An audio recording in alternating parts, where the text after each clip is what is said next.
ପଖାଳ ଭାତ, ଆଳୁ ସିଝା, ଟମାଟୋ ପୋଡ଼ା, କାକୁଡ଼ି, ଆମ୍ବ ଖଟା, ଭେଣ୍ଡି ଭଜା, ଏତିକି ତ ବାଇଗଣ ଭଜା ଖାଇକି ମିକ୍ସଚର ଖାଇଗଲେ ଆଉ। ପଖାଳ ଭାତ, ଏଇଠି ଚିଣ୍ଟୁଆ ପାଗ, ଆମ୍ବ, ବାଇଗଣ ଭଜା, ଆମ୍ବ ଖଟା, ଭେଣ୍ଡି ଭଜା, ଆମ୍ବ, ମିକ୍ସଚର। ଖାଇଲା ପରେ ଜଣା ପଡ଼ିବ କେମିତି କ'ଣ ଲାଗୁଛି ଆଉ। ଆଜି କ'ଣ ପାଇଁ ପଖାଳ ଭାତ? କାଲି ସାବିତ୍ରୀ ଦିନ, କାଲି ସାବିତ୍ରୀ ହେଇଥିଲା, ଆଜି ବାସି ଖାଅ। ସଫ୍ଟ କରିକି ଏମିତି ହାଲିଆ ନାଦିକି ତ ସବୁ ଖାଉଛ। କ'ଣଟା ଖାଇଛ? ତମେ ତ କ'ଣ ଦେଇଥିଲ କି? ଦହିବରା ଦେଇଥିଲ କି? ବାଇଗଣ ଭଜା ଖା। ଫଳ ତ କହିଲେ ବର୍ଷେ ଯାକ ଦଉନ।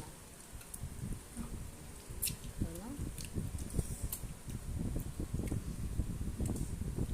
ଯେହେତୁ ଟିକେ ପଛକୁ ଭୋକ ନହେଲେ ପ୍ରବଳ, ଭୋକ ପ୍ରବଳ।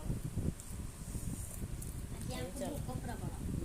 ତମେ ଖାଇଦେଲ ଆମ୍ବ ଖଟା ଆଣି।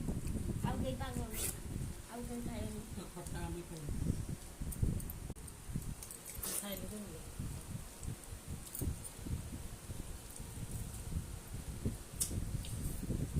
ସବ ଖାଇଲୁ।